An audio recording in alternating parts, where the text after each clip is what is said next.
BJP जहां मंदिर card खेलकर सत्ता में बनी रहना चाहती है, तो वहीं कांग्रेस ने अब मुस्लिम कार्ड खेलना शुरू कर दिया है।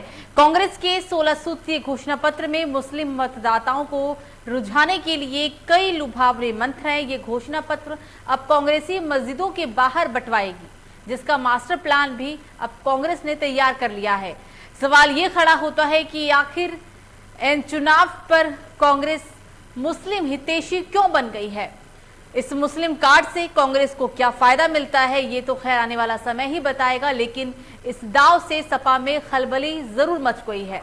देखने वाली बात अब ये होगी कि अब कांग्रेस के इस गांव का समाजवादी पार्टी क्या पलटवार करती है। कांग्रेस के इस दाव का समाजवादी पार्टी की तरफ से क्या पलटवार आएगा, या फिर कांग्रेस मुस्लिम वोटों को बटोरने में सफल होगी, या आने वाला समय ही बताएगा।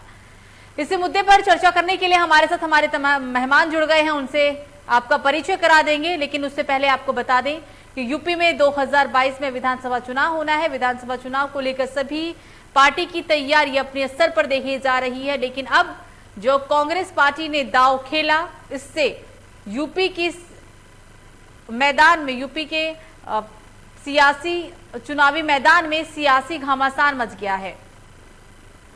अब कांग्रेस मस्जिदों के बाहर एक मास्टर प्लान दिखाने वाली है। आपको बता दें कि कांग्रेस ने एक मास्टर प्लान तैयार किया है इस चुनाव को लेकर। अब कांग्रेस मुस्लिम हितैषी क्यों बन गई है, ये तो आने वाला समय ही बताएगा। और क्या कांग्रेस मुस्लिम हितैषी बनकर यूपी विधानसभा चुनाव जीत पाएगी या नहीं, ये चुनाव के बाद के परिणाम बताएंगे। लेकिन कांग्रेस के इस दाव ने विपक्षी पार्टी, मौजूदा सरकार, सभी की नींद जरूर उड़ा दी है।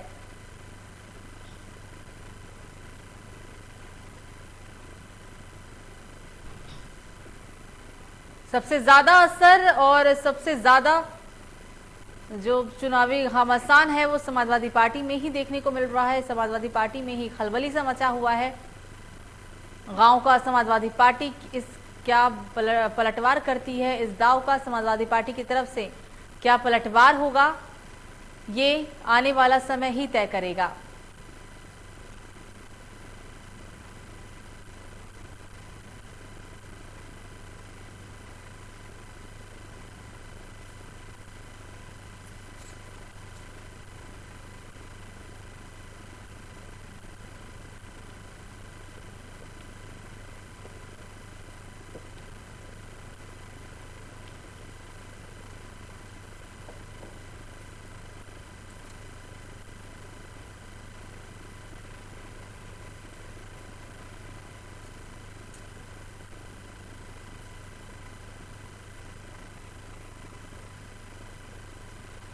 चुनाव से पहले सभी पार्टियों की तैयारी पूरी, लेकिन इस बार हम बात करेंगे विपक्ष में बैठी कांग्रेसी पार्टी की, जहां कांग्रेस पार्टी अब मुस्लिम समाज को लुभाने के लिए तमाम तरह के दबाव खेल रही है।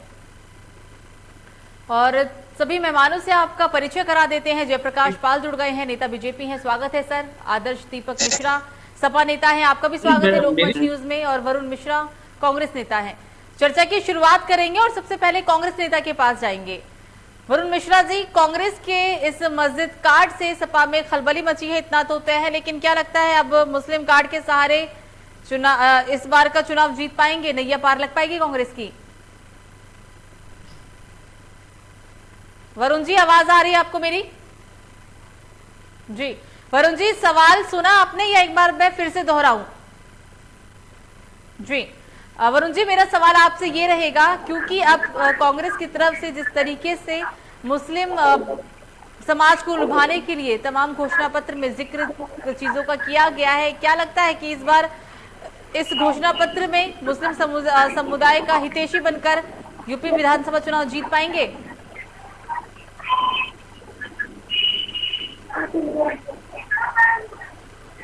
हेलो वरुण जी, आपको मेरी आवाज आ रही है सर? हाँ मैम, आप सवाल फिर से करिए, मुझे समझ नहीं आ रहा, बहुत शोर हो रहा है, पता नहीं क्यों। सर, जो ये मस्जिद कार्ड का ऐलान किया गया, अब मस्जिदों के बाहर घोषणा पत्र दिए जाएंगे और मुस्लिम समुदाय को लुभाने के लिए तमाम तरह के दाव खेले जा रही है कांग्रेस पार्टी के द्वारा। तो इस दांव से सभा में खलबली जरूर मची है, लेकिन सवाल आपसे ये रहेगा कि आखिरकार चुनाव क्या अब सिर्फ जाति धर्म के आधार पर ही लड़ा जाएगा और जीता जाएगा? देखिए, ऐसा है कि कांग्रेस पार्टी का इस मुद्दे पर व्यू बिल्कुल क्लियर है। कांग्रेस पार्टी कभी मंदिर कार्ड और मस्जिद कार्ड में विश्वास नहीं रखती है। बिल्कुल, हमारा सबको साथ लेके चलने का कार्यक्रम है और उसमें हम मंदिर के सामने भी घोषणा पत्र बांटेंगे और मस्जिदों के सामने भी बांटेंगे। किसी एक कौम के भरोसे, किसी एक बिरादरी के भरोसे कांग्रेस पार्टी चुनाव नहीं लड़ती है, ना हमारा जाने का उद्देश्य रहता है। सबका साथ और सबका सहयोग यही लेकर कांग्रेस पार्टी आज तक चलती आई है और आगे भी कांग्रेस पार्टी अपनी इसी नीति पर काम करती रहेगी। मतलब आप सबका साथ सबका विकास चाहते हैं, लेकिन सर सिर्फ मुसलमानों के बारे में क्यों सोच रहे हैं? सबके बारे में सोचिए फिर। आप ऐसा आप कह रहे हैं ना कि हम मुसलमानों के बारे में सोच रहे हैं। देखा सर, ये हम देखा। ये कह रहे हैं, कांग्रेस पार्टी ये कह रही है कि कांग्रेस पार्टी सबके बारे में सोचती है। कांग्रेस पार्टी हिंदुओं की भी है, मुसलमानों की भी है, सिख की भी है, ईसाई की भी है। कांग्रेस पार्टी सबको साथ लेकर चलने वाली पार्टी है और इसीलिए हम खुद को सेकुलर कहने पर गर्व महसूस करते हैं। हमको पता है, हमारी पार्टी की एक प्रथा रही है कि हमने सबको हमेशा साथ जोड़कर चलने की कोशिश की है। हमने कभी पर्टिकुलर मंदिर की बात नहीं की, हमने कभी पर्टिकुलर मस्जिद की बात नहीं की। हम सबको साथ लेकर चलने में विश्वास रखते हैं और वही काम प्रियंका गांधी जी के नेतृत्व में उत्तर प्रदेश में हो रहा है। आदर्श जी के पास चलते हैं। आदर्श जी, अभी आपने कांग्रेस नेता का जवाब सुना। वो कहते हैं कि हम सेकुलर अगर हैं तो हम गर्व महसूस करते हैं और हम सबका साथ सबका विकास चाहते हैं। मतलब ये सबका साथ सबका विकास, ये तो सर बीजेपी का स्लोगन था, अब ये तो कांग्रेस नेता भी कह चुके हैं। आप क्या कहते हैं? देखिए, हम विकास की बात करते हैं। हमारे कांग्रेस के साथियों, कांग्रेस पार्टी जिस तरीके से मस्जिदों में ये बात कर रही है, आज 4.5 वर्ष से अधिक हो गया है। जनता के बीच में जो लोग रहे, जनता के सुख दुख में जो लोग रहे, जो पार्टी रही उत्तर प्रदेश में, वो सिर्फ समाजवादी पार्टी रही है और समाजवादी पार्टी में ही हर जात धर्म वर्ग का सम्मान है। मैं सीधे सीधे कहना चाहता हूँ कि इनका कोई भी एजेंडा उत्तर प्रदेश में चलने वाला नहीं है। ये लड़ाई में नहीं है। कांग्रेस उत्तर प्रदेश के विधानसभा चुनाव में लड़ाई में ही नहीं है।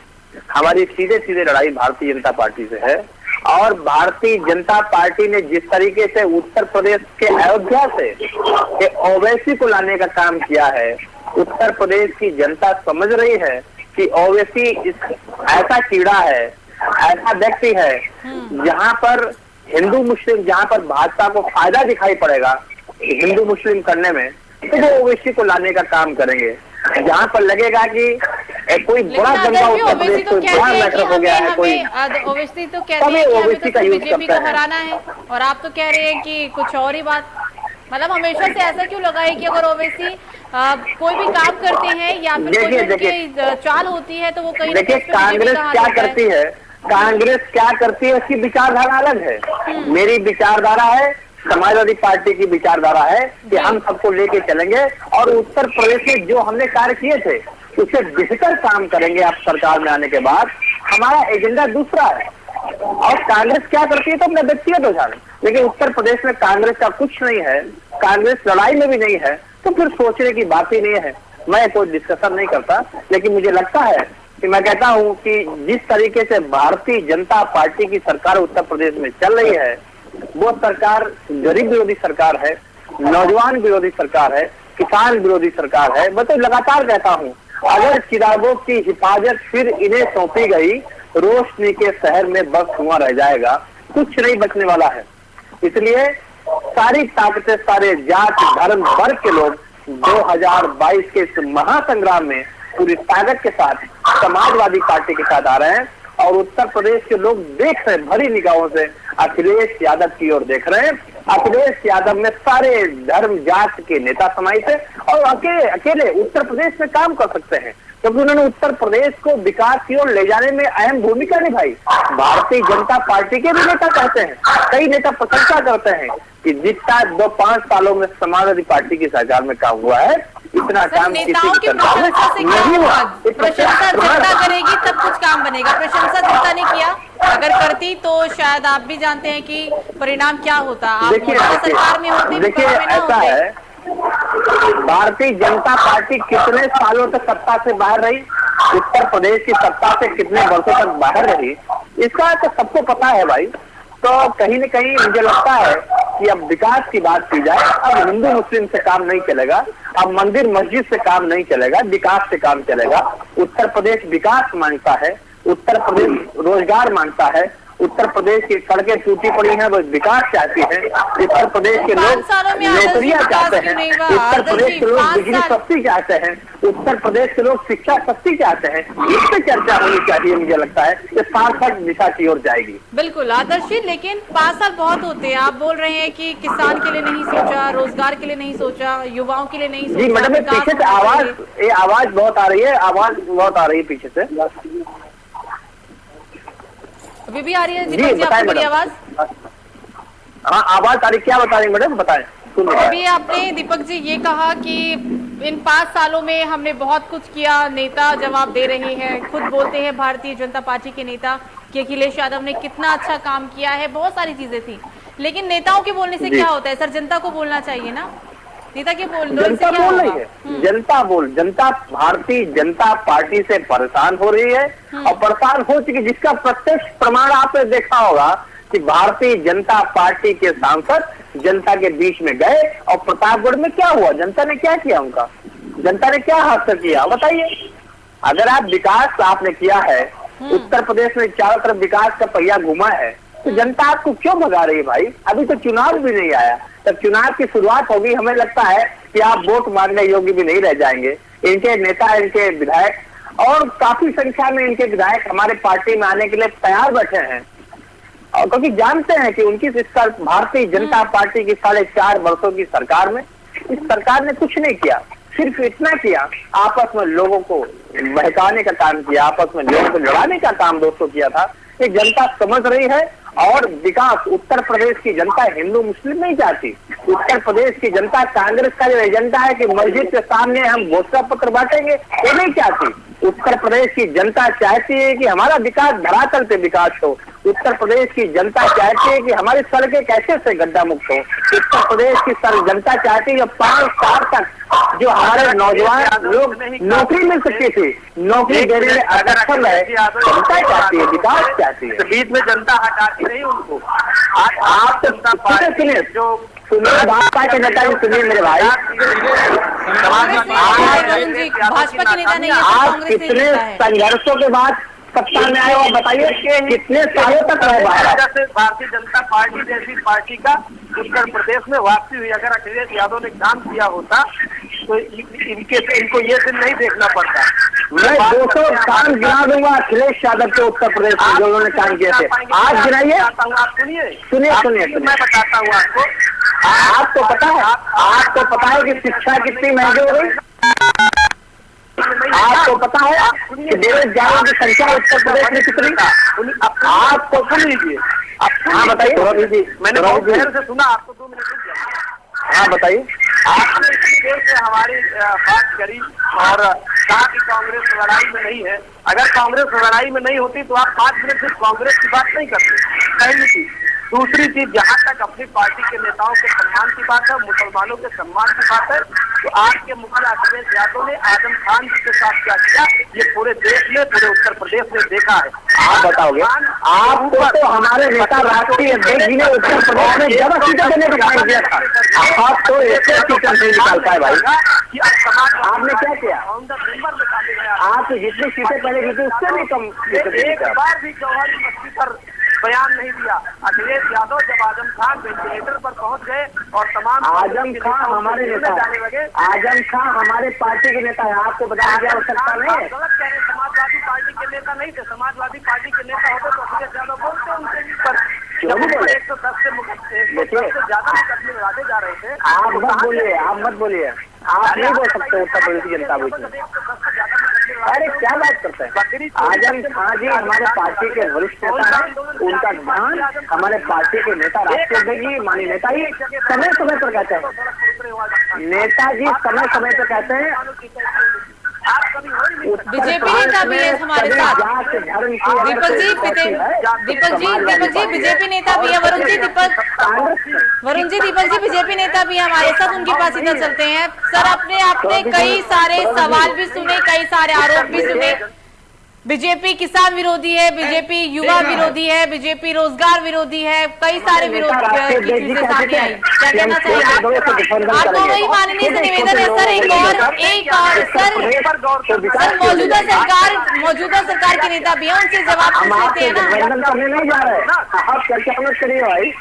अरे आप हमारे नेता कह चुके हैं, अरे क्या हमारे नेता कह चुके हम छोटे देश से गठबंधन करेंगे, उत्तर प्रदेश में विकास वाली सरकार बनाने का काम करेंगे। आप मुसलमान आपके झांसे में आने वाला नहीं, आप उसे वोट बैंक अरे भाई ना करें। हाँ सही कह वरुण जी बीजेपी नेता से जवाब ले लेते हैं सर, उनसे जवाब ले लेते हैं। उत्तर प्रदेश के लोग जानते हैं भाई। जयप्रकाश जी आपने सुना सवाल सर? जी किसान विरोधी, युवा विरोधी। बहुत बहुत धन्यवाद जी। बोलिए। सबसे पहले तो आपका बहुत बहुत धन्यवाद कि मुझे आपने आमंत्रित किया लोकमंच टीवी पर। देखिए अपना कीमती समय लेने के लिए भी धन्यवाद। अपने कांग्रेस के साथी की बात सुन रहा था। ऐसे तो मैं उचित नहीं समझता हूँ, क्योंकि कांग्रेस पार्टी को उत्तर प्रदेश में किसी प्रकार से लड़ाई लड़ने के हमारे लिए सामने हम नहीं समझते हैं कि वो हमारे जो अभी चुनाव आ रहा है उसमें वो किसी तरह से सक्षम है चुनाव लड़ने में। लेकिन समाजवादी पार्टी के हमारे साथी थे, उन्होंने अभी कहा जयप्रकाश जी, लेकिन आप भी यही बोल रहे हैं कि हम कांग्रेस पार्टी को इसमें गिनते ही नहीं है चुनाव में। समाजवादी पार्टी नेता भी उन्होंने यही कहा है, कहीं ऐसा ना हो जाए कि कछुआ और खरगोश वाली कहानी सच हो जाए। नहीं किया है।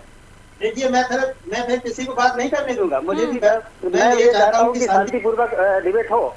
देखिए अभी हमारे सपा के साथी कह रहे थे कि किसानों के लिए कुछ भी नहीं किया, तो मैं तो आज का ही मैं चाहता हूं कि अभी आप टीवी खोल करके देखिए। अभी किसानों के लिए जो है एक गन्ना के लिए उन्होंने बड़ा जो है काम किया है। गन्ना पे बहुत पहले से किया जा रहा है। जो गन्ना के किसान थे उनको इसके पहले क्या नहीं था भाई साहब।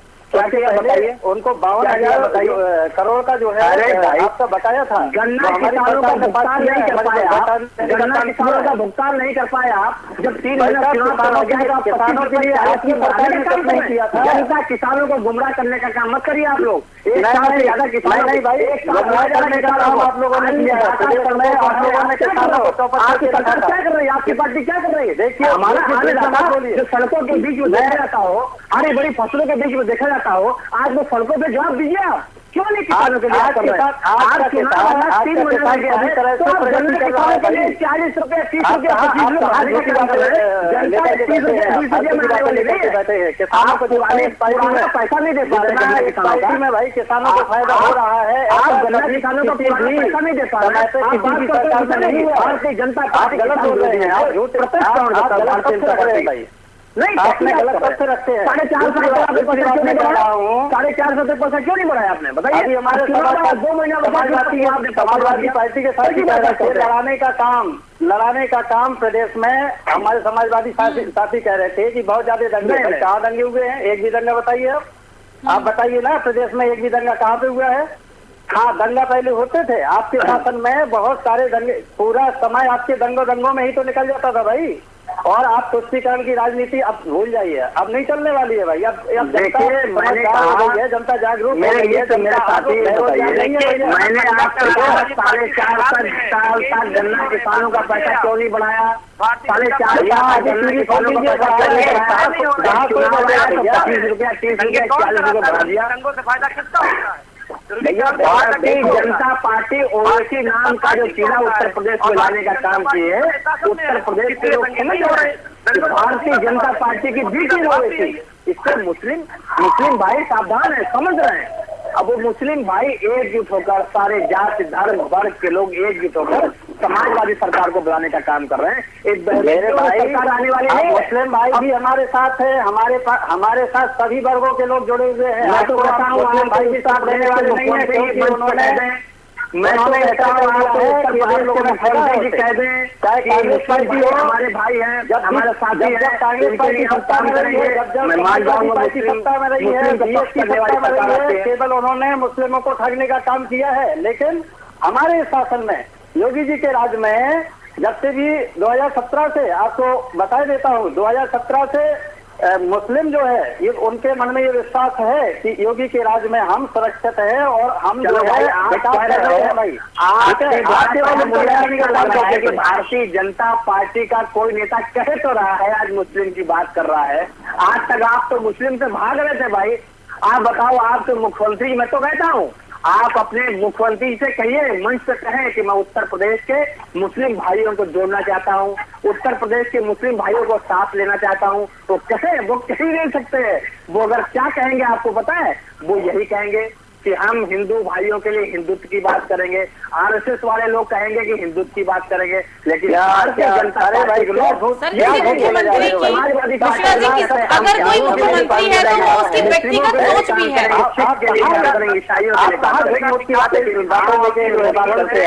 मिश्रा जी, अगर आप हिंदू मुसलमान की बात करते हैं कि आप अगर कहीं योगी आदित्यनाथ, आपको मुख्यमंत्री ने कहीं कहा हो तो बताओ। लेकिन मिश्रा जी ये भी तो वो कहते हैं ना कि वो उनकी व्यक्तिगत सोच है। जेलों में, थाने में हत्याएं, वो मुख्यमंत्री भी है, लेकिन उनकी व्यक्तिगत सोच भी मायने रखती है, वो उनकी सोच है। 3 तलाक किसने बंद किया? ये आपने किया क्या? समाजवादी पार्टी ने किया क्या? जवाब दीजिए क्या? आप बताइए, हाथरस में 2:30 बजे रात में डीजल पेट्रोल डालकर लड़की को किसने जलाया? भारतीय जनता पार्टी। नहीं दिखाई पड़ेगा, भारतीय जनता पार्टी को नहीं दिखाई पड़ेगा।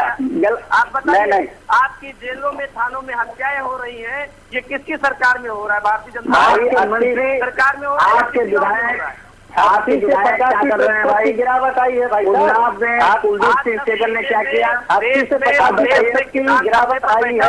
उन्नाव में कुलदीप सिंह सेगल ने क्या किया? सरकार है। अब प्रदेश में पार्टी की सरकार में बैठा हुआ है। अब प्रदेश में 99% महिलाएं सुरक्षित महसूस कर रही है। उत्तर प्रदेश में 1000 रुपए घर से निकलना मुश्किल होता था। बात करनी है किस पर? मुस्लिम तुष्टीकरण पर। आप बात करेंगे दंगों पर, आप इस पर बात नहीं करेंगे कि इस प्रदेश में किसान 10 महीने से धरने पर बैठा है। बेटियां हाथरस हो या उन्नाव हो, जिंदा मार दी जा रही है। कानून व्यवस्था आपका ये आलम है कि थानों में आपको अपने शासनकाल की बातें याद है। घर से बुला ये सब जो कथा लग रहे हैं, आप अपने शासनकाल की जो आपके दिमाग में भरा था है वो आप बात कर रहे हैं। हमारे शासनकाल में नहीं है, हमारे भैया में मेरी बात जो शासनकाल में महिलाएं भी सुरक्षित है, किसान योजना की चल रहे हैं, क्यों चल रहे हैं? अंदर खाने से दोनों एक ही है। सही पूछिए तो इस प्रदेश की जनता से कुछ लेना देना ही नहीं है आपको। मेरी बात सुनिए, समय बताएगा, अभी समय बताएगा। और यही चुनाव का बिल्कुल बच गया है, आपको स्पष्ट हो जाएगा जिस दिन मेरी बात, जिस दिन अरे मेरी बात तो सुन लो भाई, एक मिनट मेरी बात सुन लो। जब भी शासन भाजपा के साथी से मैं पूछना चाहता हूँ, भाजपा के साथी से मैं पूछना चाहता हूँ, सरकार के लिए क्या करेंगे ये कभी नहीं बताएंगे।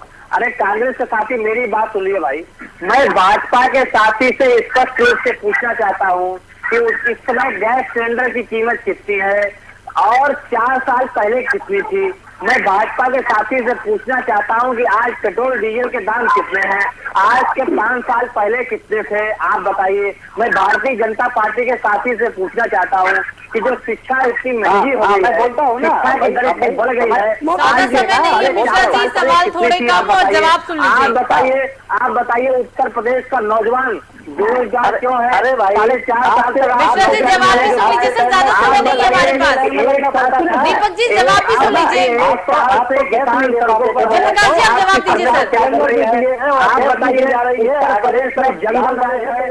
अगर आप तीनों को आपस में ही बोलना था किसी, उत्तर प्रदेश की कानून व्यवस्था पूरी तरीके से ध्वस्त है, उसको लाइन पे क्यों नहीं ला पाए? आप बताइए। मिश्रा जी सुन लीजिए, मिश्रा जी सुनिए सर, ऐसी चर्चा का क्या फायदा सर, जहाँ सारे ही बोल रहे समझ कुछ भी नहीं आ रहा है। कानून व्यवस्था हमारे शासनकाल में दी हुई। बताइए, जब चुनाव हो गया, गलत सारी चीजें करना है, मंत्रिमंडल का विस्तार भी करने लगे। जब चुनाव आया तो गन्ना का रुपया भी बढ़ाने लगे। जब चुनाव आया तो बेरोजगारों को नौकरी देने की बात भी करने लगे। आपने 5 साढ़े 4 साल। दीपक जी समय पूरा हो चुका है सर, इस चर्चा को ये समाप्त करते हैं। आप तीनों ही मेहमान हमारे साथ जुड़े, इसके लिए आप तीनों का बहुत बहुत शुक्रिया। हम बात कर रहे थे विधानसभा चुनाव को लेकर, यूपी में होने वाले विधानसभा चुनाव को लेकर, क्योंकि चुनाव से पहले एक बार फिर से बीजेपी ने मंदिर कार्ड खेला, लेकिन अब कांग्रेस मुस्लिम कार्ड खेलकर मुस्लिम समुदाय को लुभाने की कोशिश कर रही है। कांग्रेस के 16 सूत्रीय घोषणा पत्र में मुस्लिम मतदाताओं को रुझाने के लिए लुभावने मंत्र हैं। ये घोषणा पत्र अब कांग्रेसी मस्जिदों के बाहर बंटवाएगी, जिसका मास्टर प्लान भी तैयार हो चुका है। फिलहाल अभी के लिए मुझे दीजिए इजाजत। लोकमंच न्यूज पर खबरों का सिलसिला जारी रहेगा। नमस्कार।